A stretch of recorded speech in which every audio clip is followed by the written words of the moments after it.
This is the Northwest Suburbs Organizing for Action Fiscal and Economics Group, and we are discussing the economy and the federal budget. And we have a special subject tonight, which is to go through just how much better the economy and budget deficits and other things are under Democratic presidents. And it's not even close. Democratic presidents have far outperformed Republican presidents. One item, for example, is that 10 of the last 11 recessions have started under Republican presidents. And so there's a debate about why. It's not as clear exactly why, but sometimes it's nice to go with the consistently lucky team if you look at it that way.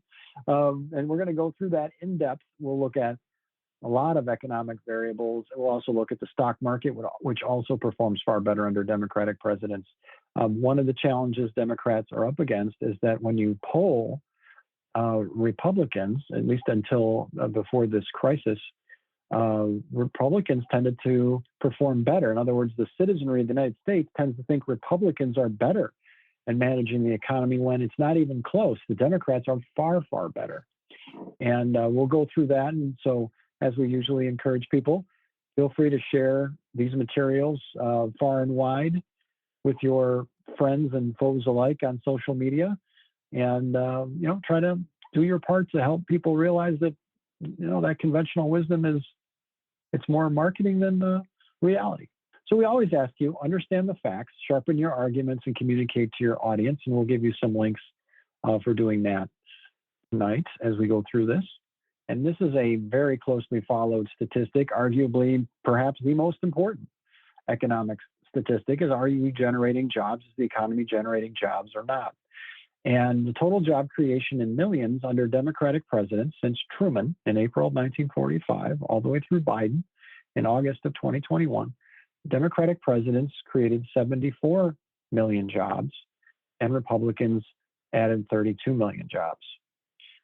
Now, when you look in the notes in the lower left here, the Democrats were in office for a shorter period of time. 6 Democrats for 436 months, 7 Republicans for 480. So when you divide that total into the number of months to get a monthly rate, you see what's over here on the right-hand side.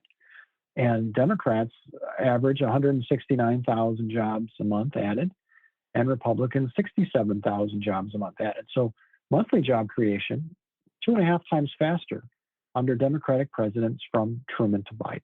When you look at job creation by president, the monthly average, so that right-hand chart on the prior page by president, Clinton is the defending champion. And again, these are folks that have been in office for a while. I'll show you the statistics for Biden here in a minute. Clinton, Carter, and Johnson, 3 Democrats at the top.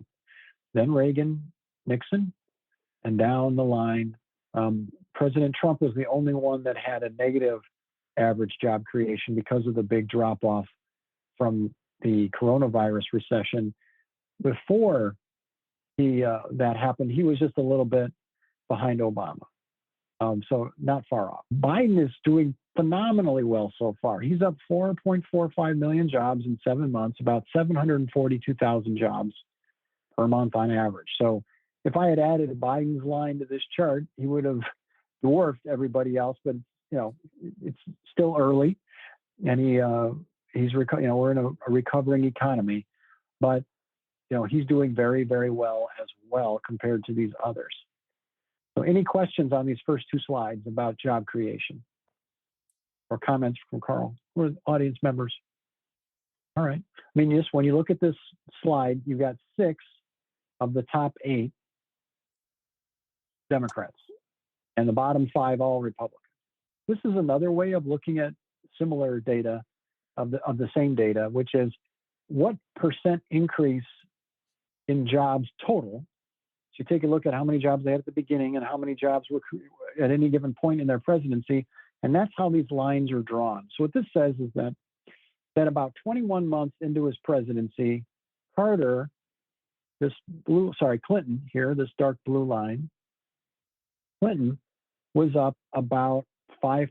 He had added 5% total to the number of jobs in the economy by month approximately 21. So that's how you read this chart.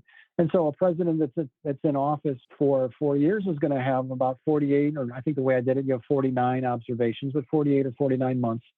And then Over here, presidents that were in office for 8 years are going to have 96 observations. There's some space between each of these months you can see here. So this ends at 96, so 48 times 2. And you can see where people ended up relative to where they started.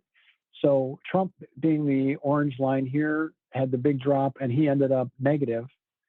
Everybody else ended up very slightly positive. Bush got close. Bush 43, the son, got close to zero at the end with the Great Recession, but still ended up positive. And then Biden is right here. He's this you can barely see it. He's the purple line, very much overlapping with Carter, who at least through his first term is the undisputed champion of percent increase in jobs in his first term. You can pick on Carter for a variety of things, but his job creation was the best through 4 years in terms of percent increase. But there's Biden right here through those first 7 months is this purple line down here in the corner. And every now and then we'll use the slide just to kind of see how he tracks along with Carter, or if he starts to drop back toward Clinton, or where he ends up. But we shall see. So any questions on that one? And yeah, Biden's up 2.73 right now. He's I think a hair ahead of where Carter was at that same time. All right, Carl, you want to take GDP? Sure. What we're looking at here on GDP is the growth rate from the quarter that a president takes office to the quarter that he leaves office. So, for instance, on Trump, it was from the first quarter of 2017 was the base, and the first quarter of 2021 was the end point. Take the growth over that 4-year period and then figure out the compound annual growth rate.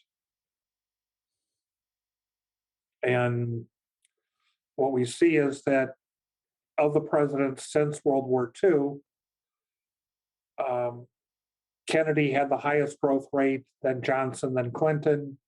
Reagan's 3.4% was slightly higher than Carter's 3.4%. And growth rates were slowing down as we go later in years. A lot of the earlier growth rates had to do with women entering the workforce, added a lot of growth to the economy. And so through Carter, through Reagan, we had tremendous growth. And even through Clinton, women's workforce participation peaked at the end of the Clinton term at about 60% in 2000, where it's leveled off and gone down slightly since then. So we haven't had the growth from an expanding workforce from women in that time in the last 20 years or so. But again, it's pretty much higher under Democrats, and in recent years, higher under Democrats, where Obama's 2.2% was higher than either Bush or Trump. And if you look at average over their whole terms, Democrats have a 3.4% compound annual growth rate, and Republicans have a 2.4%. So Democrats are better for real GDP growth. They're better for jobs.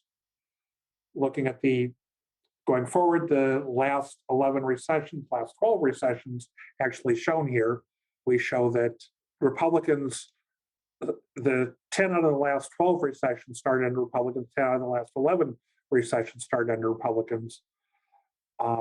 And if you want a recession, elect a Republican president, as I said before.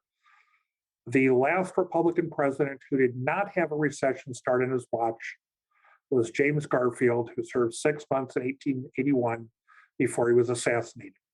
He managed to avoid a recession in those 6 months, but every Republican president since then has had a recession start in his watch. Now, obviously, some of the Democrats in those intervening years also had recessions prior to Trump. That is my favorite Carl anecdote of all. The Garfield quote. I just love that. Oh, there was prior to Garfield, there was a Republican president that didn't have a recession start in a watch. He inherited a recession that lasted the first 2 years of his presidency, but it didn't start on his watch. Is that a side effect of the difference in fiscal policies or budget balancing or any of those kind of things? The economists have tried to explain it, and they really don't have a good explanation for why we consistently have recessions under Republican presidents. And that's where David made the comment that I like, you know, Democratic presidents are just consistently lucky. And one other thing I'll mention about that, and we'll get to this in a little bit when we talk about the deficit, is Democrats have run lower deficits than Republicans on average relative to the size of the economy. So when you ask that question, you would think that if Republicans were running bigger deficits, they would be boosting the economy and be doing better. So that is not an explanation. And one thing we'll summarize at the end of kind of the best explanations the economists have for this. They have said they have eliminated. They don't really have a conclusion on exactly why the Democrats outperform, but they've been able to throw out a few things. And one of them is the size of the deficit, because it's smaller under Democrats, indicating that's a handicap that Democrats had, that they were dealing with smaller deficits. The Republicans were sort of the playing field was tilted in their favor, and they still underperformed. Any differences in big versus small business in terms of who grows? I didn't research that, and I don't recall whether the economists, researched that either. Because I'll take a look. I don't believe they they together. Yeah, this is the change in the unemployment rate during a presidency, and again, this is consistent with the jobs numbers. Every Democrat has seen the unemployment rate drop while he was in office. Although with Carter, it was a really, really small drop. And Reagan is the only Republican president that's seen a drop in the unemployment rate on his watch. Every other Republican president has seen the unemployment rate rise. Again, this is budget deficits, and this is average budget deficits. So what you end up with, Trump started with a relatively small deficit, ended up with huge deficits. Obama started with huge deficits from the Great Recession, and they were reduced on his watch.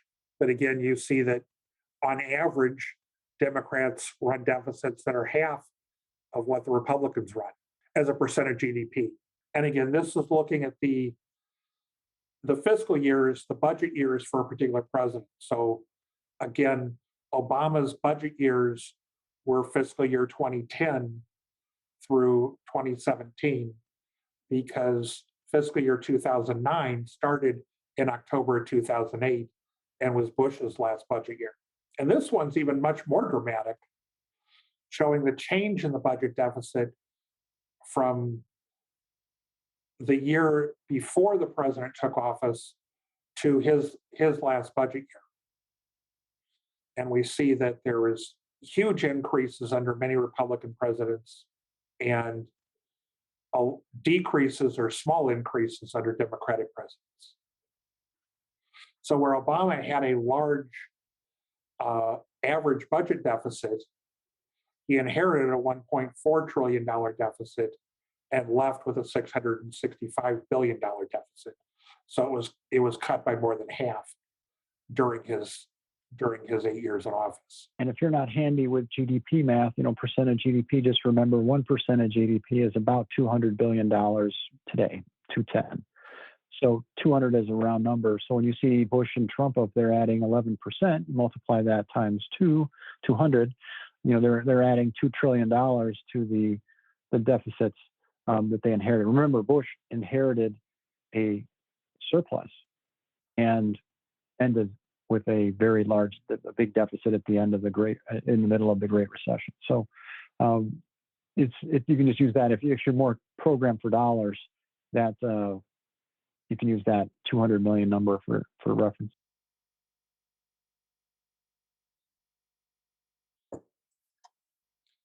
And then here, where we're talking about who are the big spenders, the myth, the belief is that Democrats are the big spenders. And to a certain extent, Obama and Carter were relatively big spenders. But by and large, Democrats were lower spenders. Again, also, the closer you get to today, spending has increased. We added Medicare. We've got a lot of people retiring under Medicare and Social Security. We've expanded the social safety net with Medicaid. And so we would expect that more recent presidents would have higher spending. Reagan wasn't a more recent president. He still was number 2 in spending. And again, change in spending during a president. Again, Obama was relatively high average spending, but spending as a percent of GDP was cut on Obama's watch. In fact, in 3 of his fiscal years, the first, the third, and the fourth, if I recall correctly, we had actual cuts in nominal spending for the first time since fiscal year 1965. Stock market returns, looking at the S&P 500, again, this is cumulative compound average growth rates. This was data through January of 2021. I could go ahead and extend this, but again, Democrats have about twice the market return under Republican. The economy under Democratic presidents has about twice the return as it does under Republican presidents. Again, Democrats don't create jobs. Democrats don't create returns. It just happens when they're president. All right. I'll jump in here, Carl. This gets at some of the questions many of you have probably around, why does it outperform under the Democrats? And the study that sort of kicked off this was by Ellen Blinder and Mark Watson, Blinder being a former Fed vice chair. So this got a lot of play, and it still gets referenced from time to time. It's at the center of that Wikipedia article I mentioned earlier, because he looked at tons and tons of variables, and it was always like what Carl and I have been telling you, that it's always better under the Democrats. And they excluded certain reasons. So they said, these are not the reasons. And you got a list here: age and experience of the president, whether Congress was controlled by Republicans or Democrats. Democrats outperform regardless. And I see that as pushback when I point this out, is, yeah, but that's because Republicans are in Congress and preventing the Democrats from doing dumb stuff, and when they're working together, everything's better. I mean, it's the key is that the Democrat is in charge. Whether there's a Republican or a Democratic Senate or Congress is not the controlling variable. Democrats actually tended to take over when times were more difficult, like Obama, for example, or Biden taking over when things were in trouble. And I mentioned this one earlier: Democrats run lower deficits, so that is a handicap in terms of GDP growth. So that wasn't it. Monetary policy, interest rates were typically rising under Democrats, which should have hurt them, and that didn't. And then also changes in tax policy weren't the factor, because Clinton had incredible job creation, for example, and he raised taxes. Reagan lowered them, but they both did well. So those things the economists threw out as statistically not a cause. Possible reasons, they weren't sure, but they thought these were some things that may account for it, and they listed several. Oil shocks weren't quite as bad under the Democrats. The total factor productivity growth is a complicated thing, and I to be honest, I used to understand it better. I haven't read the definition in a little while, but productivity is output per unit of input. It's the efficiency with which you work. And then Democrats seem to have better total factory productivity growth. Everybody's so happy that Democrats are in charge that they're working hard and doing, I don't know, but they're more productive. Workers are more productive when they're doing their thing, when Democrats are in charge. The international environment maybe a little more favorable, and then consumer expectations better typically correlated with Democrats as president. And then the alternative explanations we kind of shared. We're lucky. We avoid recessions. Maybe the conservative economists really don't get what causes growth. The idea that tax cuts cause growth, not a good one. Or that we're just lucky. Democrats are consistently lucky where, we just dodge all these recessions 10 times out of 11. The last 11, we've dodged that. So who knows what it is exactly, but we know some things that it isn't. And we've got one a lot of observation evidence. looking at the oil shocks there, David, is when I think of the oil shocks, I think of 73 with OPEC, and then 79 with Iran, which we would think would cause, was the biggest oil shocks in my lifetime that I remember.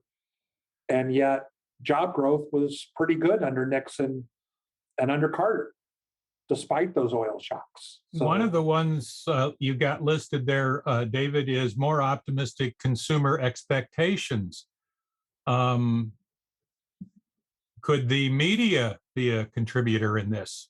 well, again, going all the way back to 1945 or 1950, I don't have a sense of what the media was doing. I don't think the media was especially cheerleading Democrats or Republicans. The media probably oversells the Reagan economy.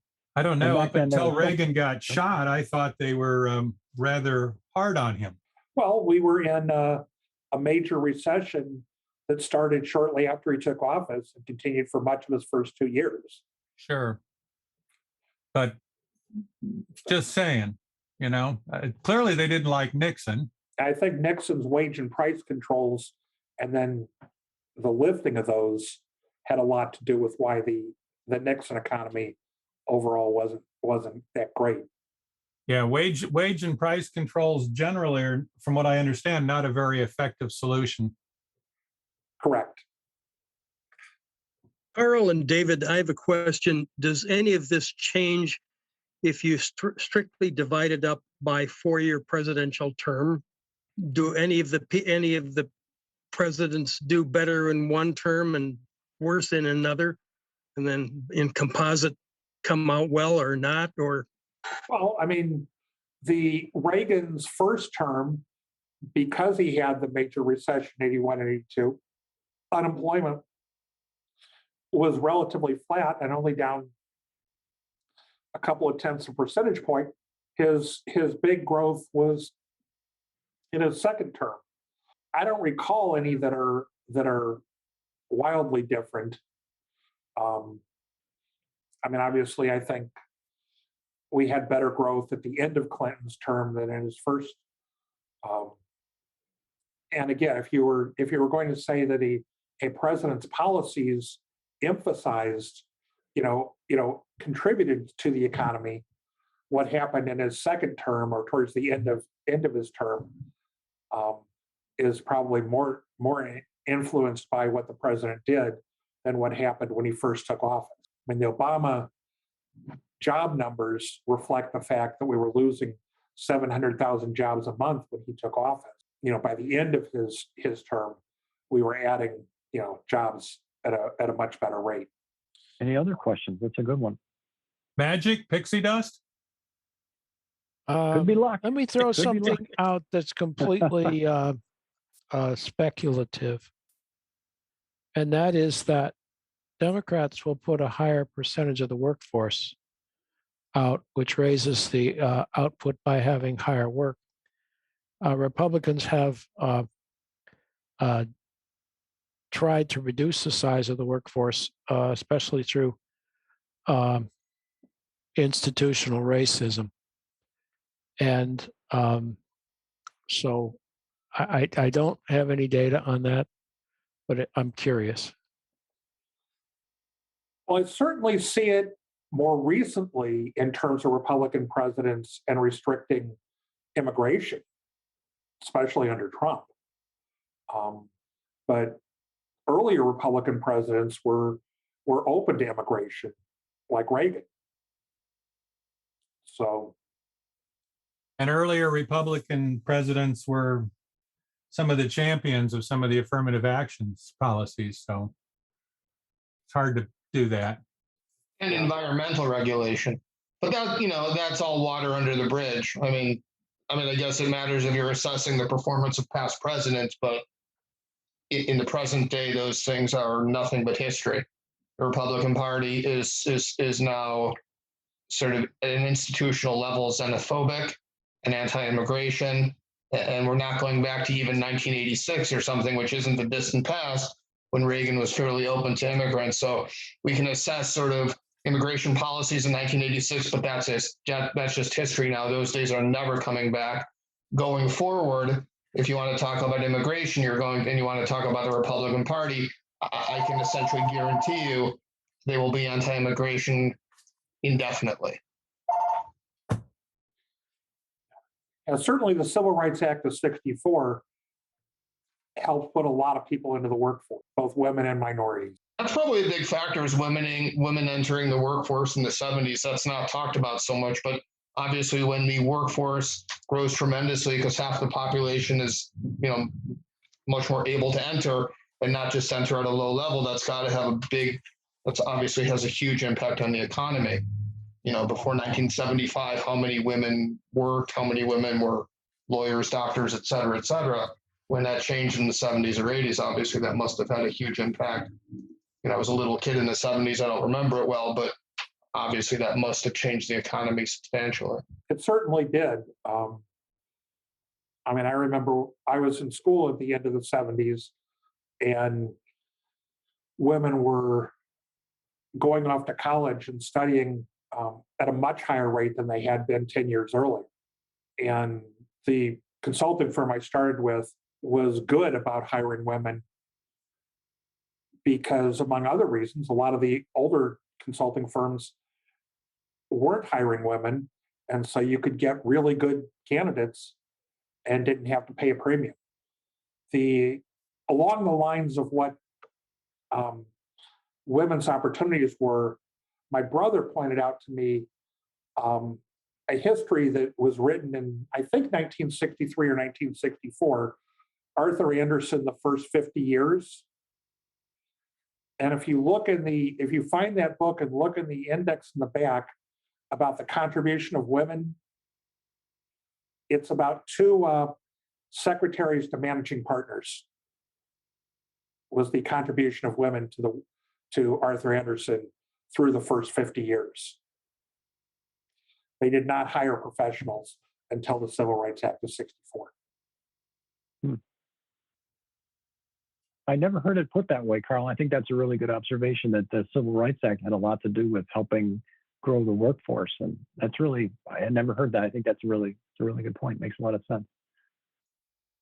I have a question. Maybe you covered this already, but does minimum wage rate fit into this stuff? If that was in the study, I didn't pick that one out, but it wouldn't shock me if it's in there. But I can't answer that one without studying it. I don't know. I don't think raises to the minimum wage tend to contribute to higher growth.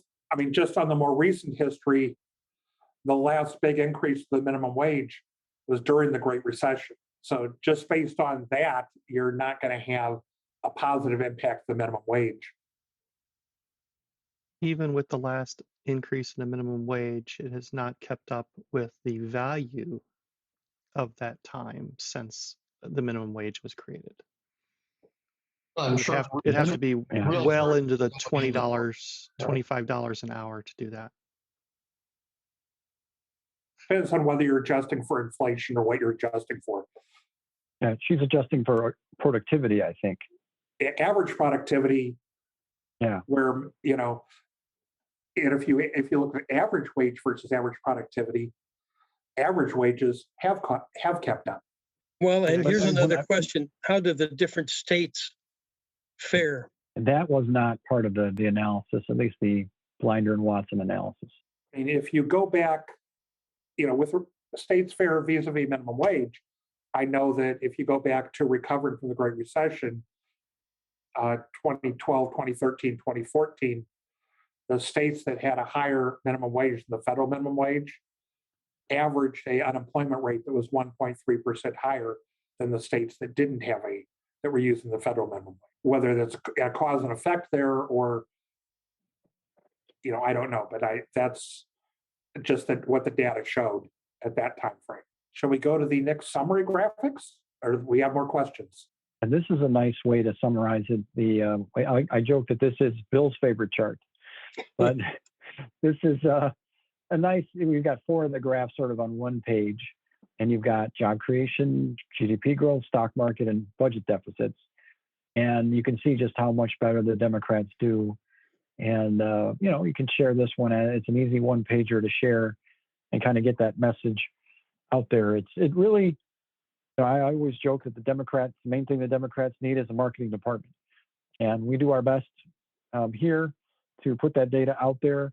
Years ago, the Senate, the Democrats in the Senate they looked at that analysis by Blinder, and they did sort of their own PDF that had some graphs kind of like these in there. I believe that one is referenced in the other presentation. If it isn't, you can spot it in the Wikipedia article on this subject. It's in there. But they did some cheerleading on this, but they did it once.